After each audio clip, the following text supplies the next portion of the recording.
Good evening, dosto. Good evening, all. So let's begin with today's session. Look at the first question. The Tulbul Navigation Barrage Project is located in which of the following state oblique UT? The correct answer is the UT of Jammu and Kashmir, and it is situated on the river Jhelum, right? The IWT, the Indus Water Treaty, which was signed in 1960 and brokered by World Bank, categorized the Indus Water Treaty in two segments, right? First of all, the western flowing rivers and then the eastern flowing rivers. So, in the western flowing rivers, we have Indus, then we have Jhelum and Chenab, and Pakistan has got exclusive rights over the western flowing rivers, whereas India has got exclusive rights over the eastern flowing rivers. So, in the eastern flowing rivers, we have Satluj, Ravi, and Byas, right? India western flowing rivers के waters का इस्तेमाल कर सकता है, लेकिन India को ensure करना होगा कि waters towards Pakistan should not get affected, right? So the correct answer is Jammu and Kashmir. Why we picked up this question? So there is a reason. Recently, an article was published in the Hindu which says that the Chief Minister of Jammu and Kashmir, Omar Abdullah, recently gave a remark that the IWT is in abeyance and the Jammu and Kashmir should plan to harness the river waters. Which one? The Jhelum waters, right? तो यहाँ पे ये जो project है किस पे based है? Jhelum river पे बेस्ड है, और ये बेसिकली इसको प्रपोज क्यों किया गया था? ताकि जो वुलर लेक है उसमें उसकी नेविगेबिलिटी को बनाए रखा जा सके during the winter season, right? अब इसको पाकिस्तान अपोज करता है। पाकिस्तान का कहना है कि ये IWT का वायलेशन है, राइट? चलिए, now let's move on to the next question. So look at the question number 2. With reference to the African Union, consider the following statements. The first statement says African Union was officially launched in 2002 and replaced the Organization of the African Union. Absolutely correct. The second statement is the headquarters of the African Union is located in Nairobi, Kenya. No, that's not correct. It is situated in Ethiopia and not in Kenya, right? So which of these statements given above is oblique are correct? So only one. A for Ahmedabad would be the correct answer here. Now, why we picked up this question? So there is a strong reason. So recently an article was published regarding the African Union. So African Union Summit recently took place in Ethiopia, Addis Ababa. And do remember that Africa has the youngest population in the world with more than 400 million people aged between 15 to 35 years. और ये double होने जा रही है by 2050. तो आप समझ सकते हैं कि अफ्रीका के पास कितना लार्ज डेमोग्राफिक डिविडेंड है, राइट? इंडिया के पास में भी जबरदस्त डेमोग्राफिक डिविडेंड है, लेकिन क्या इसको हम एक्सप्लॉइट कर पाए अभी तक के? The answer is no, right? Similarly Africa के सामने भी में भी यही क्वेश्चन है कि क्या अफ्रीका इस डेमोग्राफिक डिविडेंड को एक्सप्लॉइट कर पाएगा, राइट? क्योंकि अफ्रीका में जो लोग हैं रिच जो हैं वो और रिच होते जा रहे हैं, और जो पुअर हैं वो और ज्यादा पुअर होते जा रहे हैं, राइट? चलिए, see, African Union, it is a continental union of 55 African states, and it was formally announced through the Sirte Declaration in 99, and it was formally launched in 2002, where in South Africa, Durban, right? And याद रखिएगा कि यहाँ पे जो assembly है, that is the highest policy making body, the decision making body, right? चलिए, now let's move on to the next question. So look at the question number 3. Which of the following countries are the members of the Colombo Security Conclave? Right? अभी recently Colombo security conclave में यहाँ पे Seychelles को शामिल किया गया है 2025 में, राइट? सो यहाँ पे आपको बताना है कि इनमें से कौन सी कंट्री जो है वो कोलंबो सिक्योरिटी कॉन्क्लेव का पार्ट है. So India yes, Maldives, Bangladesh, Myanmar no, Seychelles yes, and Fiji no, right? So correct answer क्या होगा? 1, 2, 3 and 5, right? So 1, 2, 3, and 5 means D for Delhi should be the correct answer, right? So look at the explanation part why we picked up this question. So from maritime to digital India, Seychelles give ties a shot in arm, right? So recently Seychelles joined the Colombo Security Conclave, and this was started in 2011 as a trilateral body, right? तो एक trilateral initiative था. It was led by India, Sri Lanka and Maldives. लेकिन ये cold storage में चले गया था. क्यों? क्योंकि मालदीव्स में एंटाई इंडिया कैंपेन्स चल रहे थे, और एंटाई इंडियन कैंपेन्स के चलने की वजह से ये एक डॉर्मेंट मोड में चले गया था. 2020 में व्हाट हैपन कि इसकी रीब्रांडिंग की गई और इसकी मेंबरशिप को एक्सपैंड कर दिया गया. So Mauritius joined the group in 2022, Bangladesh in 24, and recently Seychelles in 2025. I hope you guys understood, right? So look at the question number 4. With reference to the Khyber missile, consider the following statements. The first statement is It is a liquid fuel medium range ballistic missile with an operational range of about 2000 kilometers. Absolutely correct. The second statement says the missile is capable of carrying multiple warheads and can strike nearly 80 targets in the target zone, in the target area. Absolutely correct. The third statement says that the missile was developed by Russia. No, that's not correct. This missile was developed by Iran and not by Russia, right? Where is Khyber Pass? See, Khyber Pass is located between Afghanistan and Pakistan, right? Do remember. So, which of these statements given above is oblique are correct? So, only two statements are correct here. B for Bombay should be the correct answer, right? Why we picked up this question? So, there is a strong reason. Recently, Iran tested fire this missile, this Khyber missile, right, which is also known as Khurramsher 4. Clear? अब basically Iran ने ऐसा क्यों किया है? ये basically pressure tactics है. अभी आपने देखा है कि ईरान के आसपास में लाइक यूएस के जो वॉरशिप्स हैं वो मौजूद हैं और यहाँ पे ईरान के ऊपर प्रेशर को इंटेंसिफाई किया जा रहा है. अब ईरान एक मामूली स्टेट नहीं है, right? Iran is a Shia Islamic state और इसके पास में न्यूक्लियर वेपन्स हैं. अब ये बात अमेरिका बेहतर जानता है. अब ईरान अमेरिका को भले नुकसान ना पहुंचा पाए, लेकिन अमेरिका के क्लोज अलाय इजराइल को नुकसान पहुंचा सकता है. अंडरस्टूड? तो यहां पे ईरान एक डील नेगोशिएट करने के लिए इस शक्ति प्रदर्शन को यहां पे डिमॉन्स्ट्रेट कर रहा है, राइट? तो ये जो मिसाइल टेस्ट की है ईरान ने, वो बेसिकली इसलिए ताकि यूएसए जो है उसके अंदर थोड़ा सा फियर क्रिएट हो. और 2000 किलोमीटर्स की रेंज में बेसिकली किसको टारगेट कर सकता है ईरान? इजराइल को टारगेट कर सकता है. तो यहाँ पे टेबल टॉक्स करने के लिए टैक्टिक्स हैं, प्रेशर टैक्टिक्स हैं जिसका इस्तेमाल किया जाता है, right? So this is nothing but the power demonstration. This is nothing but the power demonstration, right? चलिए. So now let's move on to the next question. So look at the question number 5. With reference to the coastal regulation zone framework in India, consider the following statements. The first statement says the CRZ notification was first issued in 91 under the Environmental Protection Act of 1986 to regulate the activities along the India's coastline, right? So we have a huge coastline of around 7,516.5 kilometers long. अब इसको update कर दिया गया अभी हाल ही में, approximately 11,000 kilometres long हो गई है इंडिया की कोस्टल लाइन, राइट? क्यों? क्योंकि डेफिनेशन को चेंज कर दिया गया है. So do remember this fact, right? So initially it was 7,516.5 kilometers and the updated coastline is more than 11,000 kilometers. Do remember, right? So the first statement is absolutely correct here.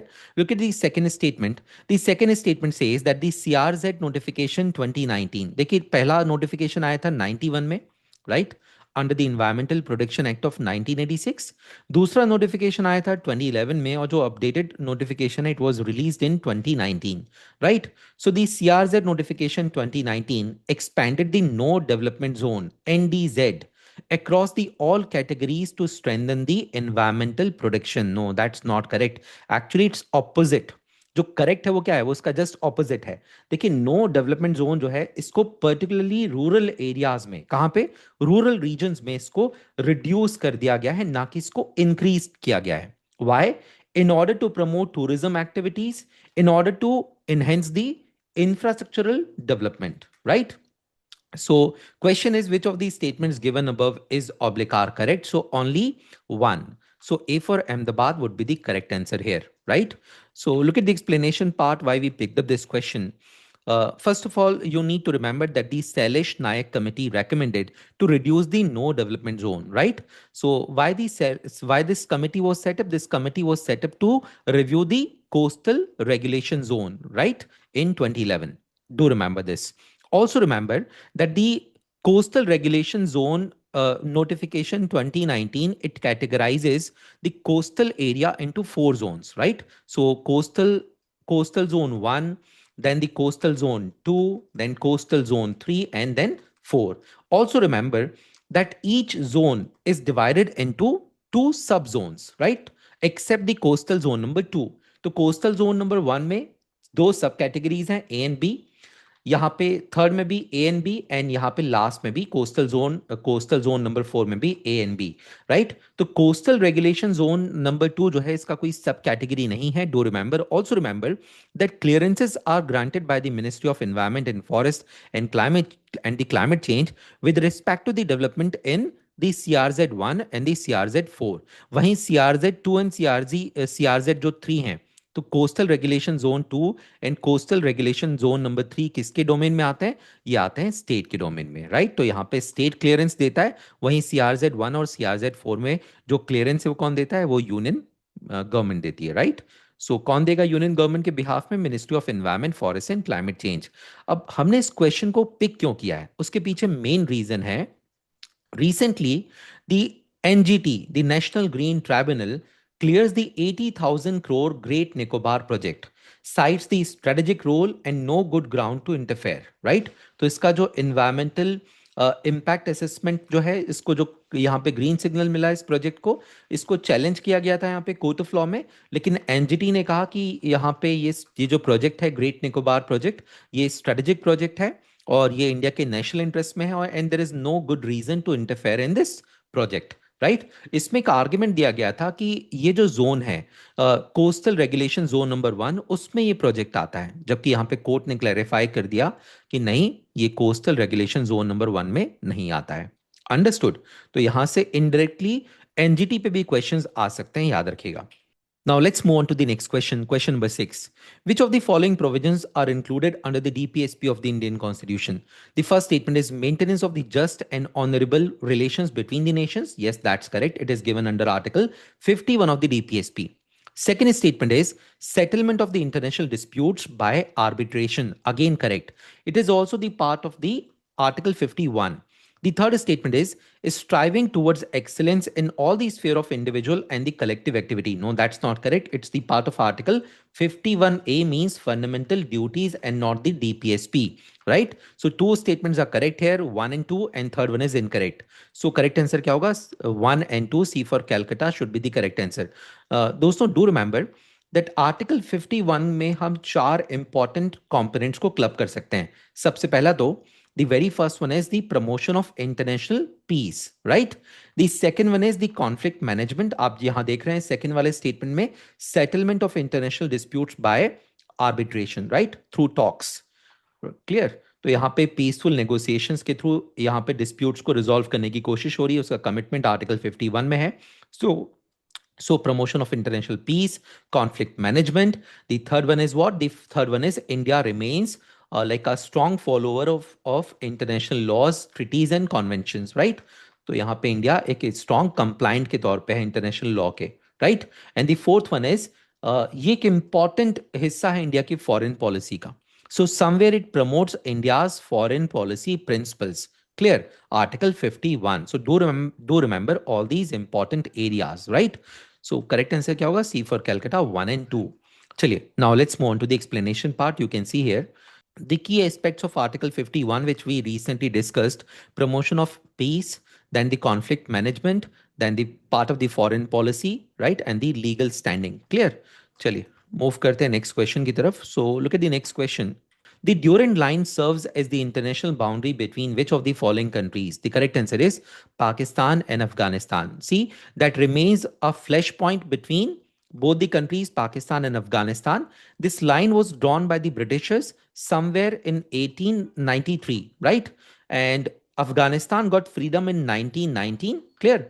अब यहां ध्यान रखिएगा that Afghanistan doesn't respect this line. Clear? Whereas Pakistan, whereas as per Pakistan, it is the legitimate line of demarcation between both the countries. Clear? So look at the explanation part. So the Durand Line, it demarcates the border between Afghanistan and Pakistan, right? So the Durand Line was drawn in 1893 by whom? By Sir Durand and Emir Abdul Rahman Khan, the then Emir of Afghanistan, right? And do remember that the Treaty of Rawalpindi, which was signed in 1919, it actually reaffirmed the Durand Line while restoring Afghanistan's control over its foreign policy. Clear? So do remember these facts and figures. अब अफगानिस्तान इसको क्यों counter करता है? क्योंकि अफगानिस्तान की जो majority of the population है वो बेसिकली पश्तून है, राइट?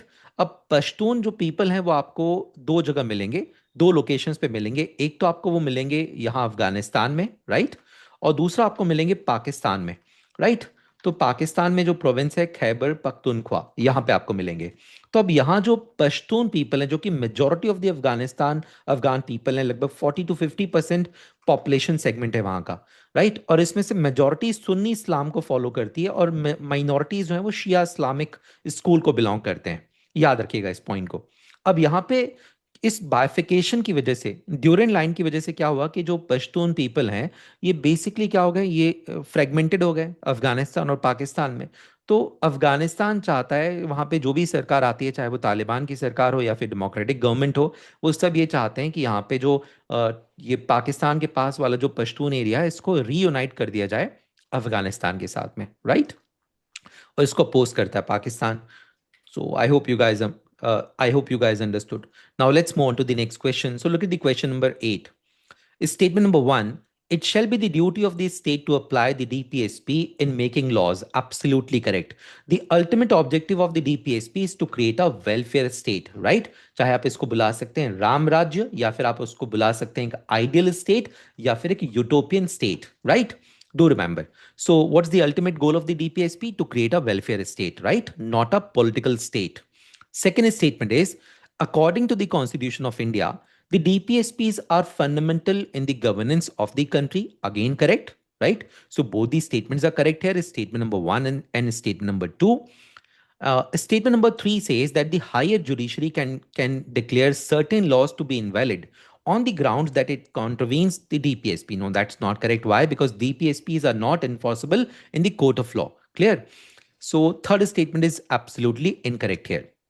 अब यहां ध्यान से देखिए, according to the Constitution of India, the DPSPs are the fundamental in the governance of the country, right? And that is why the state shall keep in mind the DPSP while framing the laws and the policies, right?